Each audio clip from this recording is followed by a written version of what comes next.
Hello friends, welcome to the my channel. इस video series में हम डिस्कस कर रहे हैं एनालॉग एंड डिजिटल सर्किट्स। आज के इस वीडियो में हम देखने वाले हैं application of op amp as a non inverting amplifier. पिछले वीडियो में हमने देखा है इन्वर्टिंग एम्पलीफायर। अभी नॉन इन्वर्टिंग, उसका मतलब हम जब भी इनपुट देने वाले हैं वो देने वाले हैं non inverting side of the op amp. उसकी वजह से हमें कुछ ना कुछ आउटपुट मिलेगा। हम जब भी पॉजिटिव वोल्टेज अप्लाई करेंगे इनपुट को तब हमें आउटपुट मिलेगा पॉजिटिव। जब भी हम निगेटिव इनपुट वोल्टेज अप्लाई करेंगे तब आउटपुट मिलेगा निगेटिव। तो साइन में कुछ चेंज नहीं है, साइन एज इट इज़ है। सिर्फ हमें जो मिल रहा है वो एम्पलीफिकेशन मिल रहा है, तो उसकी वजह से उसको कहते हैं नॉन इन्वर्टिंग एम्पलीफायर। इसका आंसर जब भी हम लिखेंगे तब हमें तीन चीज़ें इंक्लूड करनी है।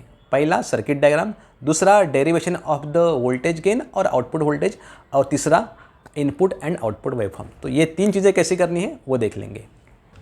ये है circuit diagram of non inverting amplifier of the op amp, जिसमें मैंने जो इनपुट दिया है वी इन वो दिया है non inverting side of the op amp. यहाँ मेरे से आउटपुट मिलने वाला है। यहाँ रजिस्टर आर एफ है जो फीडबैक रजिस्टर है, और यहाँ एक R1 रजिस्टर है वो ग्राउंड को कनेक्टेड है। Current flowing through R1 is I1, current flowing through RF is IF। जो IB करंट मैंने दिखाया है वो ऑप एम्प के अंदर जा रहा है, जिसका वैल्यू हमेशा 0 होता है, जो हमने पहले वीडियो में देखा है।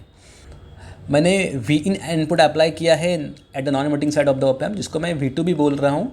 और यहाँ जो टर्मिनल है जिसका नाम मैं V1 रख रहा हूँ, यहाँ का वोल्टेज V1 लेट से, यहाँ का वोल्टेज V2। यहाँ मेरा सर्किट डायग्राम हुआ। यहाँ मैं डिराइव करने वाला हूँ आउटपुट का इक्वेशन, और वापस मैं यहाँ ड्रॉ करने वाला हूँ इनपुट और आउटपुट वेवफॉर्म। डिराइव करने के लिए मुझे दो चीज़ें पता होनी चाहिए। एक वर्चुअल शॉर्ट कंसेप्ट क्या होता है, और करंट इन रेजिस्टर्स क्या होता है वो मुझे पता होना चाहिए। ठीक है, वर्चुअल शॉर्ट कंसेप्ट क्या होता है? ऑप एम्प के अंदर ये जो टर्मिनल्स है, ये वाला और ये वाला, दोनों के अंदर जो करंट जा रहा है उसका वैल्यू 0 होता है। तो ऐसे हम मानते हैं कि ये V1 पोटेंशियल और V2 potential both are having same potential. उसका मतलब V1 और V2 सेम पोटेंशियल है, उसकी वजह से उसके अंदर करंट नहीं जा रहा है। दूसरा, अगर मैं V2 को मैंने Vin अप्लाई किया है तो ऑब्वियसली V2 का वैल्यू अगर Vin है तो V1 का वैल्यू भी Vin, तो मुझे वो इधर लिखना पड़ेगा V2 is equal to V1 is equal to Vin। तो ये है virtual short concept of the op amp कि दोनों का जो वोल्टेज पोटेंशियल है वो सेम है। उसके बाद करंट इन रजिस्टर, मुझे ओहम्स लॉ यूज़ करना है और I1 का जो वैल्यू है वो मुझे फाइंड आउट करना है according to the Ohm's law. अगर मेरा करंट I1 फ्लो हो रहा है लेफ़्ट टू राइट, तो यहाँ का वोल्टेज माइनस यहाँ का voltage divide by R1 resistor by using Ohm's law. So I will say 0 voltage, उसका मतलब ये वोल्टेज ग्राउंड है, उसका मतलब 0 है। ये वोल्टेज V1 है डिवाइड बाय रजिस्टर का वैल्यू R1 है। ठीक है, तो ये हुआ equation of I1। Similar way equation of IF, उसका मतलब करंट इन फीडबैक रजिस्टर, ऐसा करंट जा रहा है ऐसा मान लेंगे। तो करंट का इक्वेशन लिखना है बाय यूजिंग ओहम्स लॉ। तो ऊपर लिखना है वोल्टेज, नीचे लिखना है रजिस्टर। तो करंट लेफ़्ट टू राइट जा रहा है ऐसे, तो यहाँ का जो वोल्टेज है वो V1 है। तो V1 माइनस करंट यहाँ जा रहा है, तो यहाँ का वोल्टेज जो है V आउट है, तो माइनस V आउट, और डिवाइड बाय रजिस्टर वैल्यू जिसका वैल्यू है RF। तो ये दो चीज़ें मैंने लिखी है बाय यूजिंग ओहम्स लॉ। अभी ये तीन चीज़ों का मुझे इस्तेमाल करना है to find out V out value. अभी मैं डिराइव करूँगा आउटपुट का इक्वेशन। उसके लिए मुझे इस पॉइंट पे, उसका मतलब V1 पॉइंट के KCL अप्लाई करना है। तो मैं लिखूँगा applying KCL eight V1 point. तो यहाँ तीन करंट है। इनकमिंग करंट पहला, दूसरा करंट है वो आउटगोइंग है जिसका नाम है IF, तीसरा करंट है IB जो आउटगोइंग है। तो मैं लिखूँगा यहाँ I1 is equal to IF plus IB। जो I1 करंट है उसका वैल्यू मैंने इधर ढूंढा है 0 minus V1 divide by R1।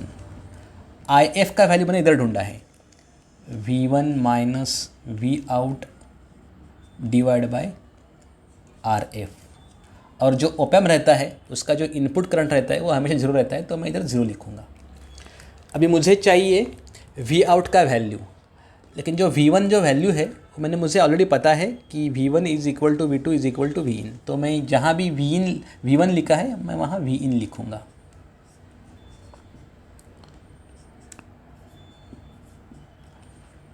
और मुझे अभी वी आउट एक साइड रखना है, बाकी सभी चीज़ें राइट हैंड साइड।